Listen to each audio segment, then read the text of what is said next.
Think about your favorite t-shirt or dress. How do you feel about the neckline?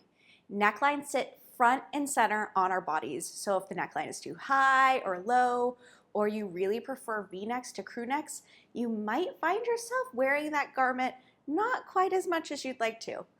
Luckily, necklines are really easy to adjust.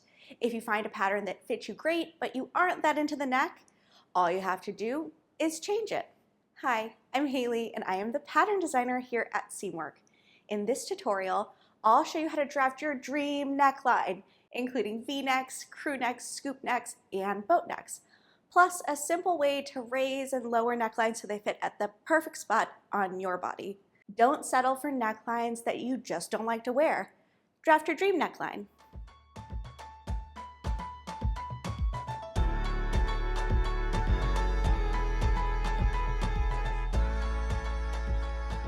Necklines that sit lower, like scoop necks and V-necks, are really similar to draft. The most important drafting consideration is accounting for the hollow between the fullest part of your chest and your neck. With lower necklines, you want the edge of the fabric to hug this contour rather than gape.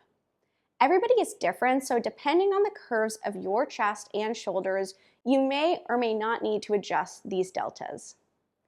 In this demonstration, we'll use increments of 1/4 of an inch to adjust the hollows, but your body may require anything from 0 to 1/2 of an inch. An easy way to tell if you have this hollow is to balance a ruler straight down from your shoulder.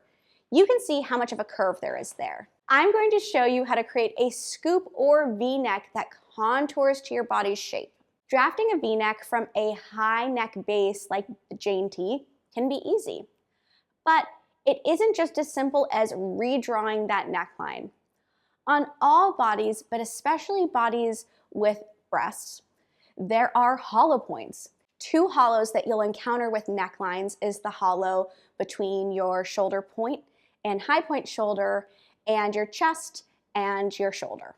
Failing to account for these hollows can cause gaping necklines.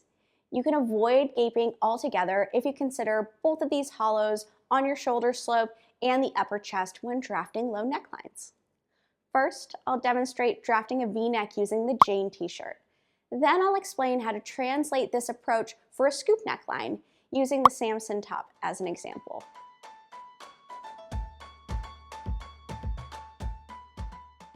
Remove the seam allowances at the shoulder seam and the neckline.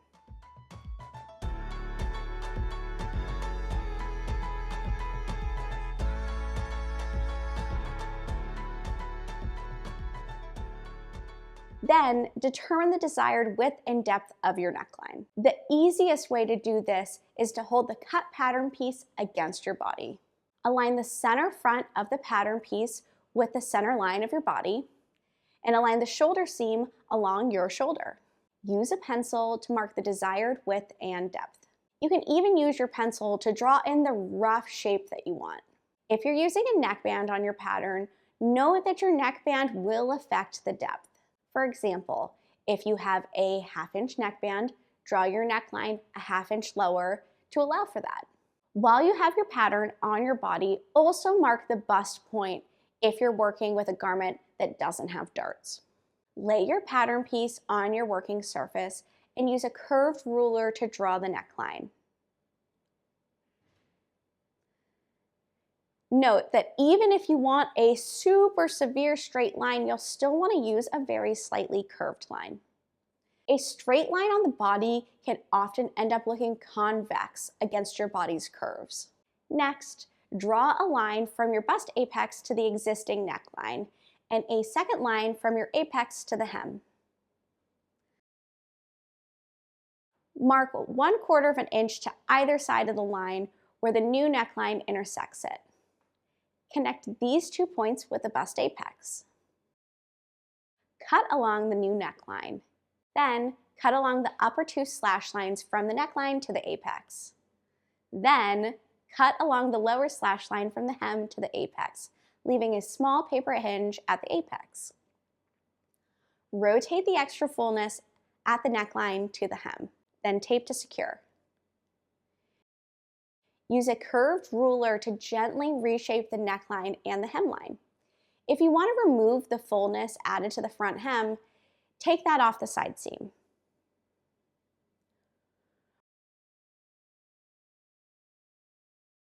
Mark 1/4 of an inch down from the shoulder at the new neckline. Then connect this point to the outer shoulder point. This is your new shoulder seam. If you haven't already, take off the seam allowance on the shoulder and neckline of the back pattern piece. Align the front bodice with the back at the shoulder seam and redraw the back neckline to match the shoulder seam. Redraw the shoulder seam of the back bodice, reducing at the neckline by 1/4 of an inch. Be sure that your neckline is squared up at the shoulder and the center back.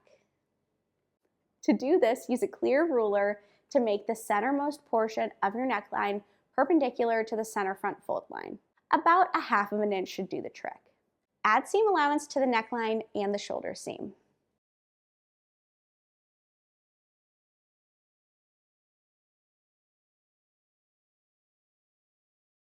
If you don't have a significant hollow between your full chest and neckline, this adjustment will be slightly easier. Just drop the inner neckline 1/4 of an inch at the shoulder to account for your shoulder contours and skip the slashing and spreading at the chest.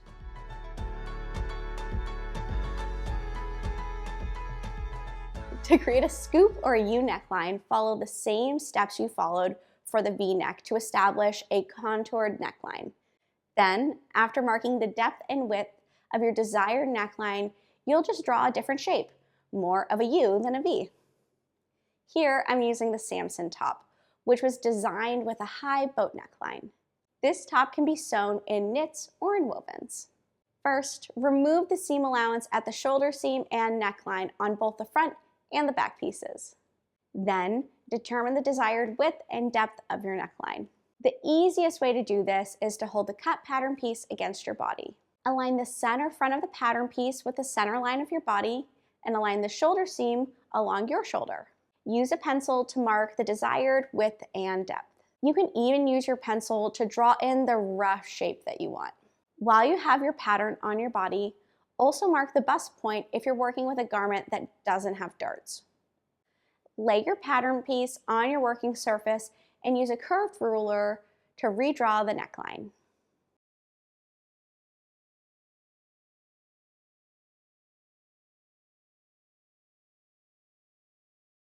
Next, draw a line from your bust apex to the existing neckline, and a second line from your bust apex to the hem.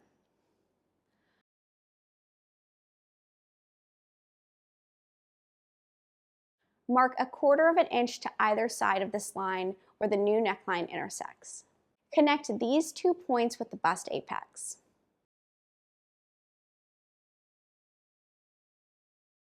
Cut along the new neckline. Cut along the upper 2 slash lines from the neckline to the apex. Then, cut along the lower slash line from the hem to the apex, leaving a small paper hinge at the apex. Rotate the extra fullness at the neckline to the hem. Then tape it down to secure. Use a curved ruler to gently reshape the neckline and the hemline. If you want to remove the extra fullness that was added to the front hem, just take that off the side seam. Mark 1/4 inch down from the shoulder at the new neckline. Then connect this point to the outer shoulder point. This is going to be your new shoulder seam. Align the front bodice and the back bodice at the shoulder seam and redraw the back neckline to match at the shoulder seam.